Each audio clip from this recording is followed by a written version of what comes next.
Hello and welcome to Growing in Business interview series. I'm Flemming Johnson, your host, and I have with me Corinne Auman, and she is the founder and president of Navigators. Choice Care Navigators. Thank you. Thank you so much for joining us, Corinne. And would you also just start by giving us a little bit of a background on your business and how you got started? Sure. So Choice Care Navigators is a geriatric care management business. And what that means is that we help adult children typically, but sometimes the seniors themselves navigate how to take care of aging parents or how to navigate the healthcare system, what kind of resources are available to them, and just how to best take care of the loved ones you have in your life who are getting older. I got inspired to start the business back when I was a teenager, actually, and my mom was caring for my grandmother who lived right next door to us. And my grandfather had been alive and taking care of my grandmother. He passed away suddenly, and my mom and her sister realized that their mom, my grandma's dementia, was much worse than they realized because my grandfather had been doing such a good job of taking care of my grandmother that it had kind of hidden how bad her dementia was. So they went from thinking, oh, she's pretty good, she can do most things, to suddenly realizing very quickly, oh no, she needs a lot of care and somebody's going to have to be with her, almost all the time, 7 days a week. And just kind of watching my mom struggle, my mom and my aunt struggle with, how are we going to do this? What are the resources that are available? What do we do now? I just remember thinking at the time, there has to be a better way than this, because they made some mistakes along the way. They made some choices that I think, looking back on, they would have done differently, but they didn't know, right? They didn't know any better in terms of what the options were. And there's nobody that you call that helps with that. So fast forward to 2012, I have been talking about this kind of business, this kind of thing for a long time. And in 2012, I finally looked at my husband and said, I keep saying that there ought to be a business like that. That's what I want to do. If I'm ever going to do it, I should do it. And so in 2012, I started my company and have been doing this ever since.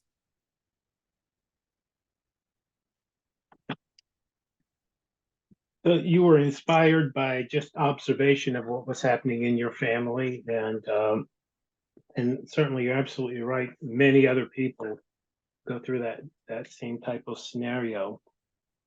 So tell me, what are some of the common misconceptions about running a business, and how do you address them?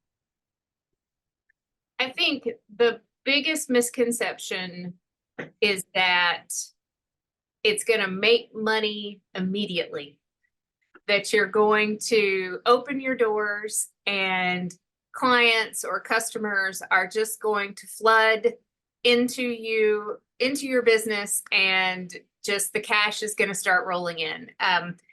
I think there are probably a few stories where that is really the case, and that's what happens. But I think it's a much more common experience for it to be a slow build, for it to take longer than you expect to get going and get started in your business, just in terms of getting the word out about what you're doing, right? That you've opened a business, that you're starting something new, and then, word of mouth, getting people to know that you're there. And one of the biggest ones for us is getting people to know, number one, that we exist, and number two, when to call us, right? If you're selling your house, you need a real estate agent. If your mom's in the hospital and the doctor's saying she can't go back home or she's going to need 24-hour care, you don't automatically know that you need a care manager to assist you in helping you figure out how to make all those things work. So getting in people's heads that the business is here and this is what we do has been some of our biggest challenges. But in general, for any business, if I talk to a new entrepreneur, I always say, however long you think it's going to take, at least double it and maybe triple it because it's going to probably take longer than you're expecting. And that's not a personal failure on your part either. I think it's easy especially when we're starting a new business and we're excited about it and we think it's going to be a big success. And then if it's not a big success, automatically we think we've done something wrong, or maybe it was a bad idea. And really, it's just that we've got to give it more time. One of the statements you made, I think you called yourself a care manager. Mm-hmm. Differentiate that from what people are typically looking for. I'm looking for when they're in the situation where when they know they need someone. They may know that they need help, but they don't know who to call or that there's even any help out there. So it's not that I'm different from something else. It's more that they just don't know that such a service even exists. Okay. So, I mean, I can't tell you the number of times I've had families say, I wish we had known about you 6 months ago, a year ago, at the beginning of this, whenever it was, but they just don't. And I think a lot of times when we have a loved one, like in the hospital, we think that the social worker or the discharge planner at the hospital is going to help us figure everything out.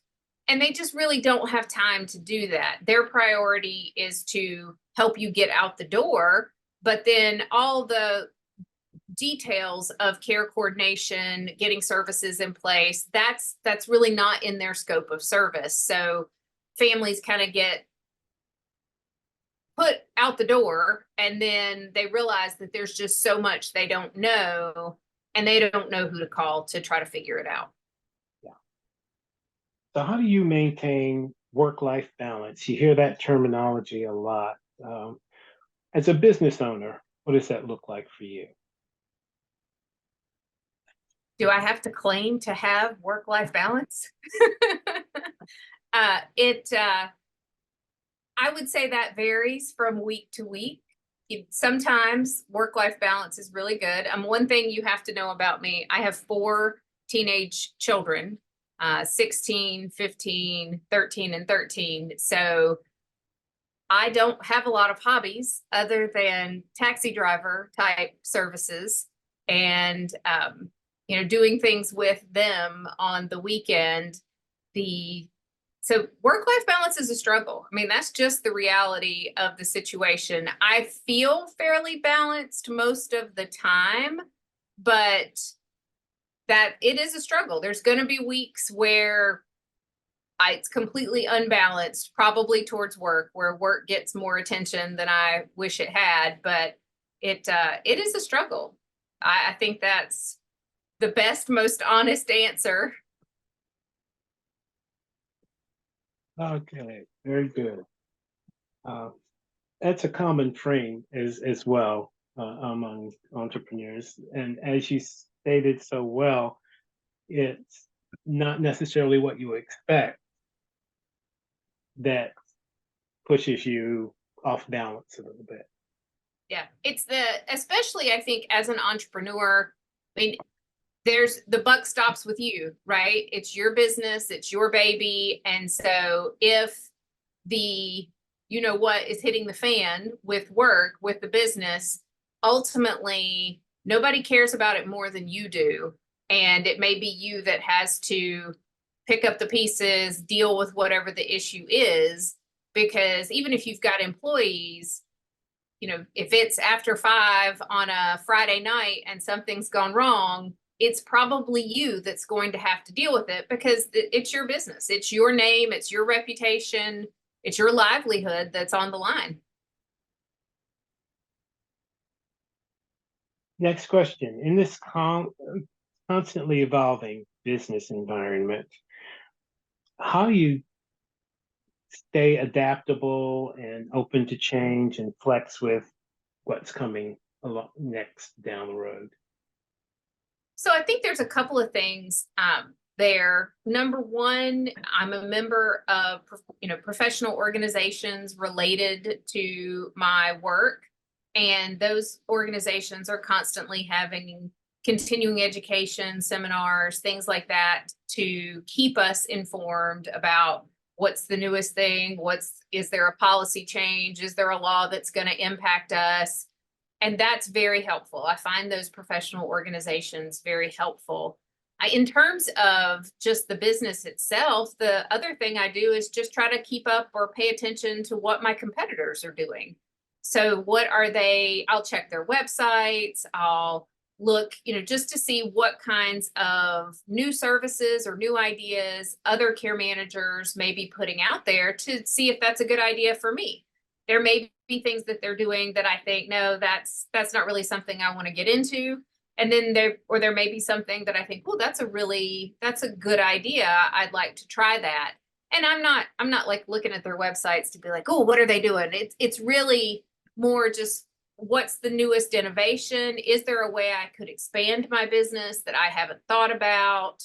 And just trying to keep those new ideas at the front of my mind, so that if there's an opportunity to start something or expand in some way, I'm thinking about it.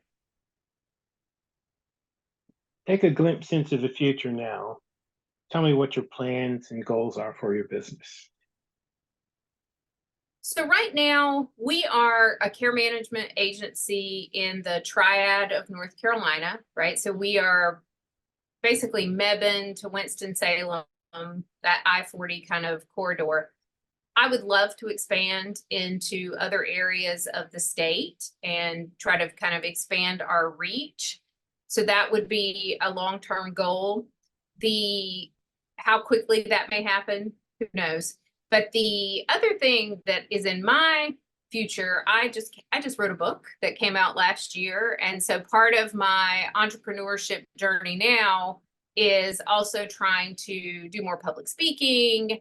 I'm getting the word out about the book, but also about care management in general, because again, the more people know about it, the more they're going to know or think about us when that moment comes that they need us. And so that kind of public speaking, community engagement, public facing work is where I really would like to grow in the future.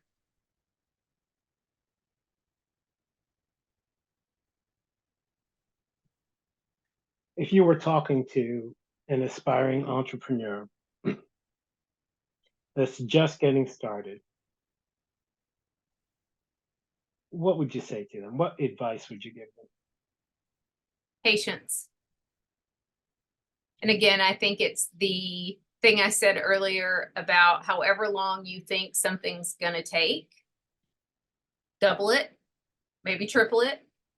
The other thing I would maybe warn them about is money. Whatever amount of money you think it's going to take to get started, maybe double that too.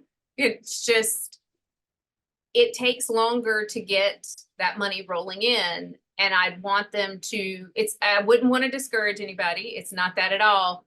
I want them to be cautiously optimistic and prepared for how it may go, so that when those rough patches hit, they are able to push through. I think anybody who's been an entrepreneur for very long knows that it's kind of like a roller coaster. You have these really high highs where you feel on top of the world and like everything's going great and it's amazing.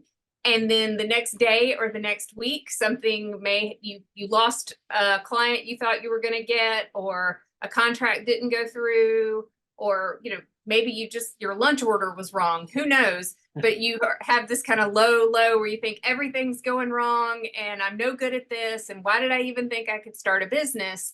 And I think a really true mark of an entrepreneur is being able to ride that roller coaster and keep going. It's hard. It's hard to ride that roller coaster sometimes. That's good advice and a realistic view I think. Thank you for sharing with us the pragmatic aspects of being an entrepreneur. You're welcome. Thanks for having me.